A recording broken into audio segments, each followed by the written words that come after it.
You're welcome once again. This is Working Tech, and we are still talking to Eyram of Leti Arts. You've seen Sweeve, you've gotten an idea of what exactly is being built here.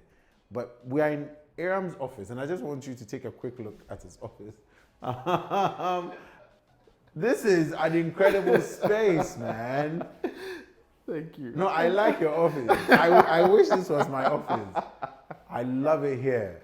Eyram, look, we've seen Sweeve, we've seen the level of impact it's having, even on the young man we spoke to, the young lady, and how she managed to sort of, from a place where she felt, she wasn't good enough, she still managed to be able to pick up and eventually she's a champion. Yes. And it seems like there's a lot of buzz going on around games built right here, representing us, our symbols, our culture, everything else. How does that make you feel? Fulfilled, man. That's what I've been saying for the past 14 years, right? That games, and that's the beauty of games, right? To try again, to be better and better, and come out as a champion. And that's what we need.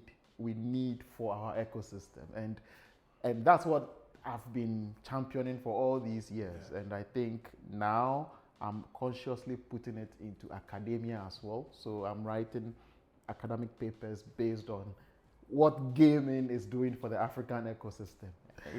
That's quite good. Maybe you've not seen this, but we have all of these awards here. Leti Arts being acknowledged for a number of things, stuff from the government of Ghana. I won't even go into, because I can see the Mobex one and everything else there. But, after all these years, these 14 years of going on this journey, sometimes a very lonely journey, right? Coming full circle, seeing all of this coming together, building this universe of characters, of stories, of folklore, of enthusiastic young people wanting to learn, wanting to train. I know it feels good, but it also, in some ways, speaks to the amount of work that needs to be done. Responsibility.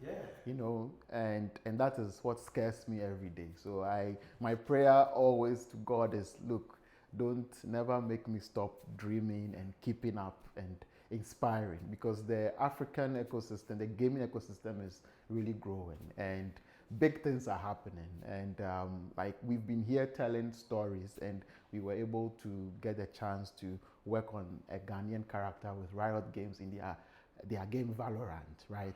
Even right from here, we were able to have that chance because we've been consistent. And we just had Disney also partnering Maleo Games to make Iwaju game for the Iwaju animation.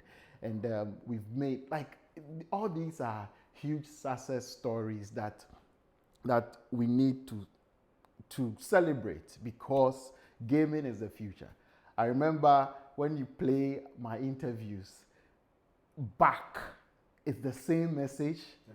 Consistent. But all the time there is progress. Yeah. That is the joy I have. Every time there's nothing like being stagnant. It's always counting the little steps and being consistent and iterating it all over again. As I speak, I was just saying that we've impacted people all over the world. Like, Leti has trained over 800 plus direct interns, right? We are the only company that runs internships all through. We never turn anyone away, because we believe that gaming is a strength heightening discipline. Everyone will find their way. Everyone will find a place to eat.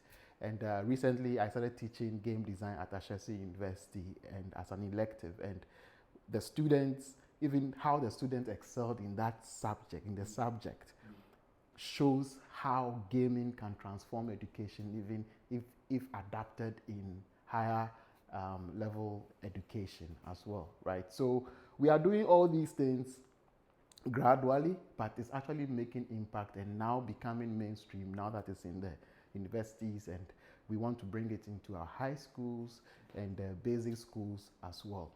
And I always say that gaming is the only industry where you can eat from all angles.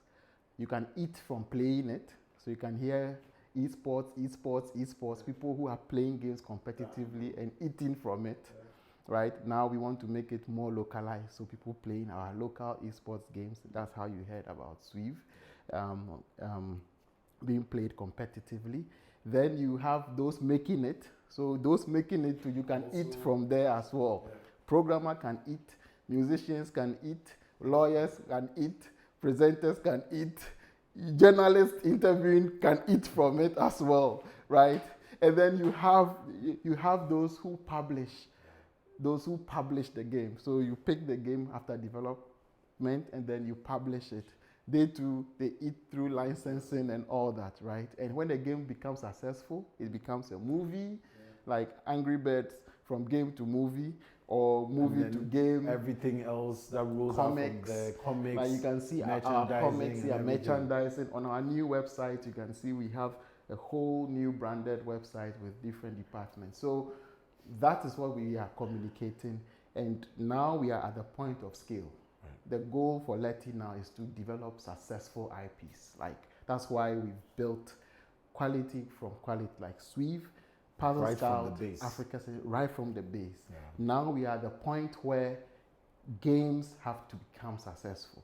Yeah. Our internal games have to keep the company running. Yeah. How 90% of studios on the continent make money now is through contract work, like the serious games we build, right? We make game for UNDP, you get paid, they get the game.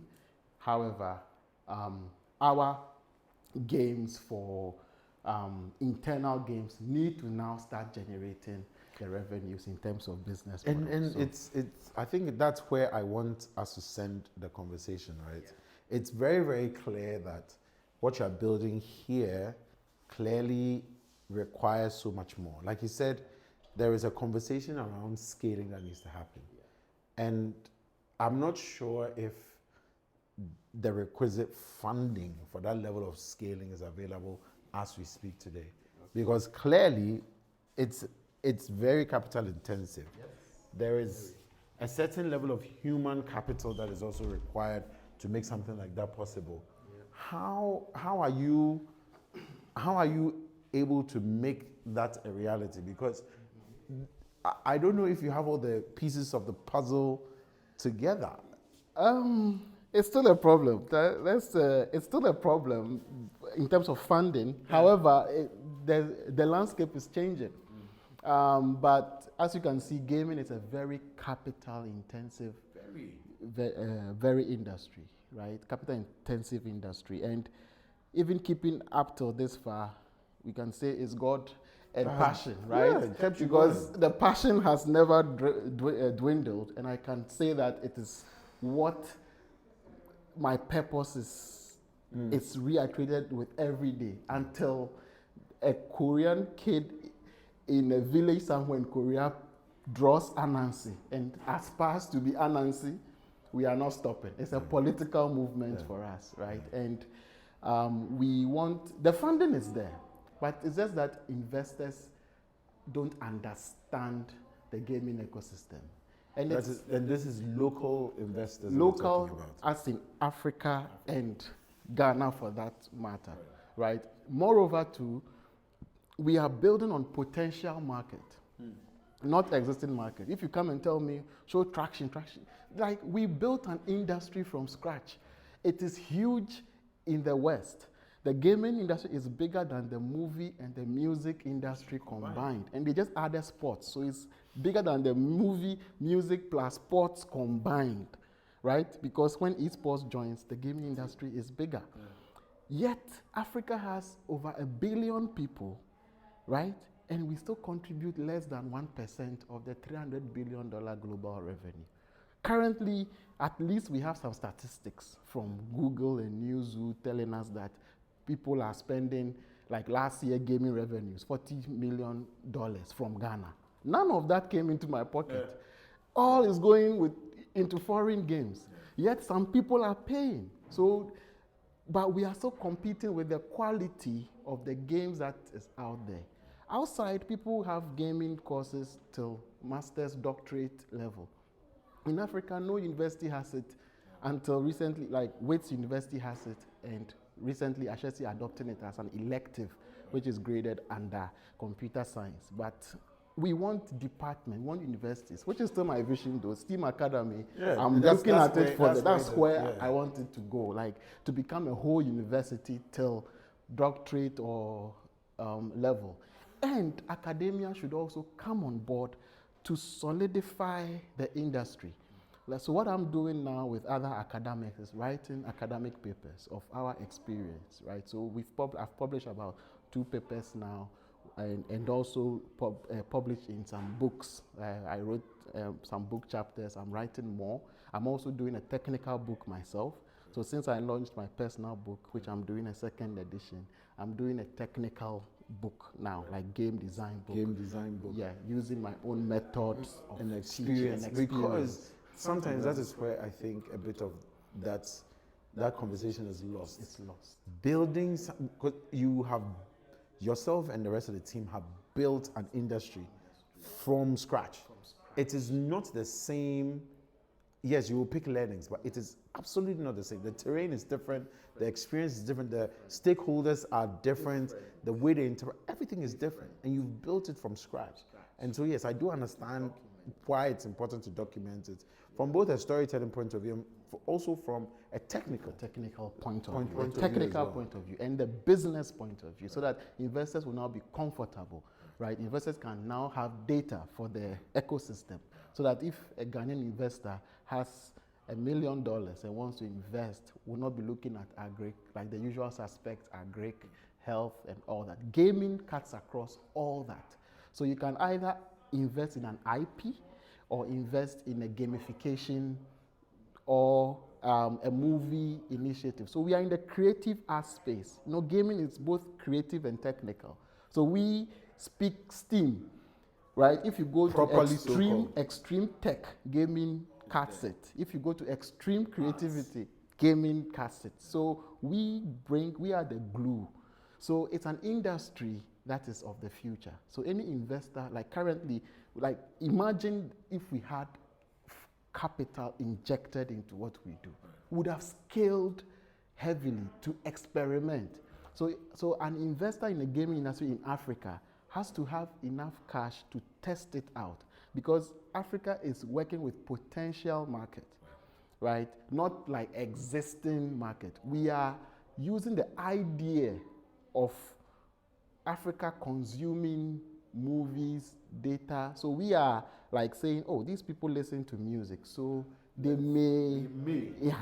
Or these people stream Netflix, or they love Superman, so they may. So we are now tagging along and testing the frontiers of what is possible. What is possible. So I always say that we are tagging along, like this regime of AI. Games, we were doing AI long ago. It's there, but now it has become a faction. AI. But gaming cuts across all, right? So yes, funding is a challenge, and we encourage more local investors to approach us and put some money, put some confidence in us. Let us scale, because we are doing it anyways. Like whether you like it or not. Whether you like it or not, we are doing it. You might as well jump on the bandwagon now. Jump on it and let's move along. Else, the Disneys and then the EAs, and I'm sure this year something is going to happen, like an exit, or one of the game studios may do that. Like you've heard Carry First from South Africa, who has raised almost like hundreds of millions in the gaming industry. They are the first company that has raised that much in the gaming industry in Africa. However, Carry First is a publisher. Now they are even a fintech, right? They are now looking for local content and hungry for local content, which we are positioning ourselves to provide. We also do some publishing, like Afro Comics, bringing people together, and you can see the kids animation thing. Like we are testing out. Games have petals, right? And it's just being able to see that vision, plugging into that vision, and helping it to scale, like you were saying, because that's where it is. I mean, wrapping up on the conversation, Eyram, and we are very grateful for taking the time to walk us through it. I think yes, government has a role to play, but I think fundamentally it's really about a mindset change. And I want you to speak to parents now, you know, because years ago, football, why are you playing football? And now parents are club pushing their kids. You know, and so I want you to speak to parents about the unique opportunity that number one, gaming offers, and why potentially they should consider that as an option as well for their children. Yes, so I'm a parent myself, and I grew up also loving games, and my dad gave me a chance, and I always say that my dad gave an open mind and allowed me to explore, and I could play games, I could fantasize, I could dream. My mind was clogged with fantasies, and I dreamt. So parents, don't kill that dream of your child. I know, and the reason why I have internship is that I look for people who are like me and even more. If you see your child drawing or writing a story or playing a game, the senses that the child is practicing, he's practicing critical thinking, patience, cognitive skills, reflexes, everything is put in a game at once. Don't discourage him. Fine, you can control, measure, but trust that it is sharpening the brain. If someone is having a mental challenge now, they make the person play a game, mind games, right? Games are used in hospitals to fix health challenges. So you should be glad that your child has that now. There was a movie now, Gran Turismo, on Netflix, and you saw it, a simulation. I learned to drive through video games. I learned, by the time my dad wanted to teach me driving, I knew the rules of the gear and all that. It's just the clutch that he needed to teach me. I learned it through video games. So parents, if your kid plays video games, encourage him, because there's competitive play as well. And competitive play is not addiction. Let it be like a study. My kids, I allow them to play, but fine, I'm also a parent. If it's too much, I also punish them. And sometimes I'm shocked when I'm scolding them for playing games too much. But I have an app that I use to manage their screen times and all that. But I make them play. If they perform well in school, they come home, they play. But the caveat is, are you getting better? If you are playing FIFA every day and the AI is, and you are playing professional for more than 2 months, you will not play the game again. The next time, I should see you playing world class and scoring the AI. So understand, try and lower yourself to the level of the child and understand and guide them. My dad did that for me, and I've never regretted it. And it's the future. It's the industry of the future. It's going to employ artists. It's going to employ scientists.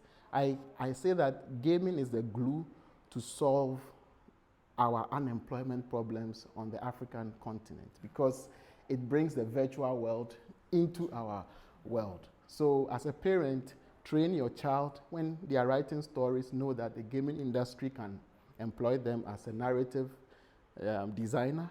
If they are drawing, they can be concept artists, they can be 3D animators, modelers. If they are musicians, they can do voiceover, they can do all that. If they are programmers, they can be gameplay programmers, AI programmers, technical designers. So please, so much opportunities. And you can always come to Leti Arts as well for mentorship if you have a situation like that. Thank you very much. Thank you so much. Yes. This has been Working Tech. I hope the series has been enlightening for you as it has been for me.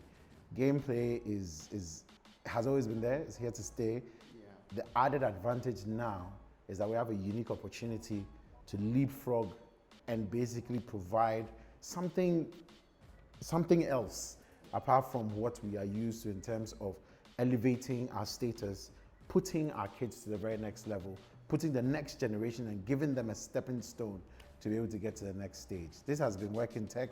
It's been an absolute pleasure coming your way.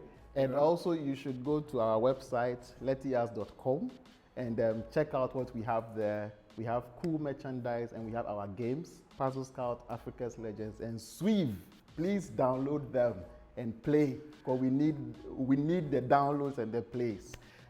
All I can say is I've gotten better at Swift by now. So, you know, if you want, we can meet up and play at one point in time. Yeah. This has been Working Tech, and it's been a pleasure coming your way. See you in the next one. Thank you.